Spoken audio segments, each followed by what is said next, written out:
Comment below if you do this, guys.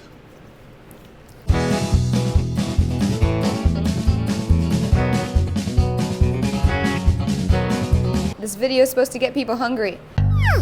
And we're back at the Culinary Institute of America, also known as the CIA. We've been here a week so far, learning, growing as students, eating, cooking, more eating. We've been eating a lot.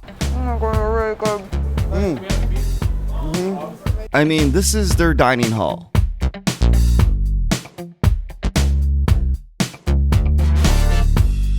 Can I have like one potato wedge? Oh, what do they do here? Oh, that looks good too. And then that's the brewery. This is literally the best place on earth. And another restaurant. And another restaurant. And a fine dining restaurant. Bocuse. And the tavern. There's more food.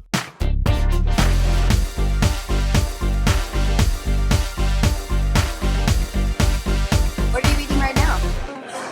Croquette? Yeah. But now we're here to start our project of making the world's longest fruit by the foot.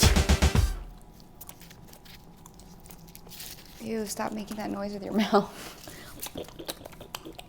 What's our goal? How long do we want to get it to? The Guinness World Record right now for the longest homemade fruit roll-up is 300 feet. So if we want to beat it, we need to do 301. We need to have the Guinness book here. You can't win unless they're here. I thought you could like videotape it and then send it to them. No, because people are so good at like CGI now. It'll wrap around the world. We're like going through China and it's still rolling. If we can do it once, we can do it twice. And if we really want to be in the books, we could do it again. Okay. So you're saying this is the trial 301 foot fruit roll-up? This is the trial world's longest. This is what we're making. Oh, they're good. We got one tray, 26 inches by 18 inches. We're gonna cut them in 3 strips. We're gonna need like 70 trays.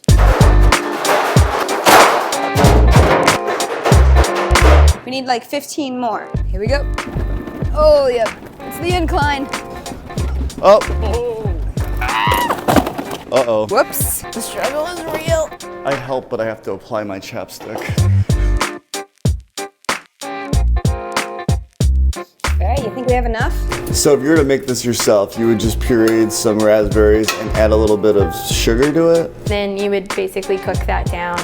You might want to add some extra water just so your sugar doesn't burn. We've got strawberry and raspberry, mainly because we took all of the puree out of the storeroom.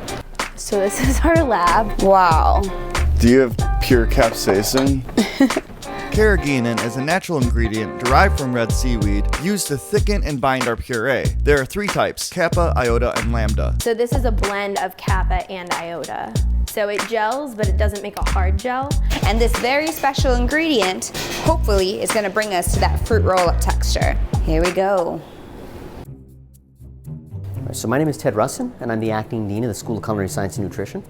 I'm here with one of our students, Kesley Shade, and we're thinking deeply about fruit roll-ups. So Kelsey's been spent some time doing some recipe testing, right? Yes, so I've been testing the fruit and the water and the sugar, so we have an end product that's rollable, that's flexible, it doesn't break. So Julie, you said you're going to be making this with us, right? Yes, absolutely. The hydrocolloid agent that we're going to be using is carrageenan. So the buffer that we're going to be using is called potassium citrate. This added to our mixture here will help form the gel when the carrageenan mixture is added. So we need to ensure that our pH is above 3.5. What would it look like if it had too low of a pH? It would basically just be like thick jelly. So you can see that right now this is a 3.07 pH, so we need it to be higher than that. So what is this called? So this is called a refractometer. So we use this as a quick way to measure the amount of sugar in solution. It's calibrated for sucrose. Flip that down, and then you look through this side, so it's almost like a telescope. Can you see it? Can you tell us Yeah, what the scale it is? says What does it say? 46%. 46%. Yeah. How would we get up higher if we wanted to get to 50?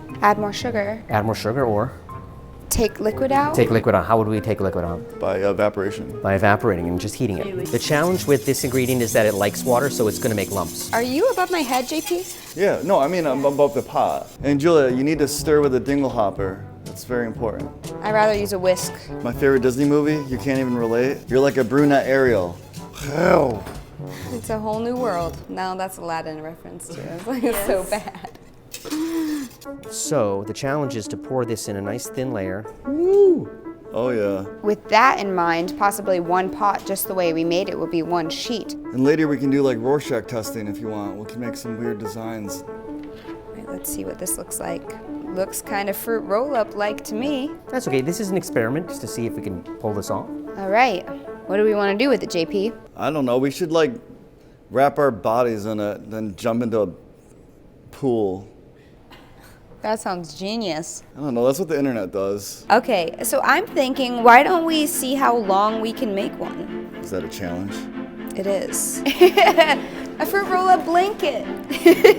Obviously, this proves out that this is going to work. We just need to make sure it looks beautiful. All right. Got some extra help. We got Julse, we got Max. JP's over here heating up our mixtures. Oh, wow. This isn't good. Oh no. We decided to go with the smaller trays rather than larger trays because why? We only have enough ingredients, and I think we'll have more control with the smaller tray. And I think with the amount of materials we have, we can probably fill 6 of these. So, should we add more water to this? Max, it's not loose enough. We want less. Less is more. Spread it all the way down. You have to be really, really, really quick. Right when it goes down into the pan, flatten it out because this is way too thick. When that liquid leaves, it turns into a salad instantly. Here, let's put all of this back into the pan. I don't think this thing's even on. It seems way less loose than before. I think we should just do something different. Let's be positive, JP. So I think like obviously this kind of looks bad right now. So why don't we stick this in the oven and see if it melts down. All right, cross your fingers. See what happens. I need to grab a Harry Potter wand to make this work. Now let's see where we went wrong. Remember this? This thing measures the pH levels of our mixture. What would it look like if it had too low of a pH? It would basically just be like thick jelly. Oh wow, this isn't good. So we need to ensure that our pH is above 3.5. We forgot that potassium citrate was used to maintain a pH of 3.5. This tiny bottle is all we had, because most people don't need that much potassium citrate. If you wanted to preserve this, you would dehydrate it. But as it stands right now, this is not shelf stable. You'd have to refrigerate it. So how do we make the world's longest fruit by the foot? Simple. Order a lot of Kappa carrageenan, iota carrageenan, potassium citrate, frozen fruit puree, and sugar. Make sure you have these tools handy, or it could come out like this instead of this. As you can see, it's pretty fast. Like we can make sheets and sheets of this stuff in half an hour. We want to give a big thanks to the Dean of Culinary Science for getting us started, but unfortunately, we ran out of this. If we can get this video to 10,000 likes, we will upload a new video titled, "We Didn't Fail Making the World's Longest Fruit by the Foot and Achieved the Guinness World Record." Do you guys have summer classes? Just say yes. The answer is yes. Next time on Healthy Junk Food. Julia, we don't have to do the recipe anymore. They already did it. Can we go? I'm going. We're making gourmet Dippin' Dots. Is it cold? Cheers. Cheers. The literal root beer float. Yes. Serena made an ice cream that lights on fire. You're killing the students.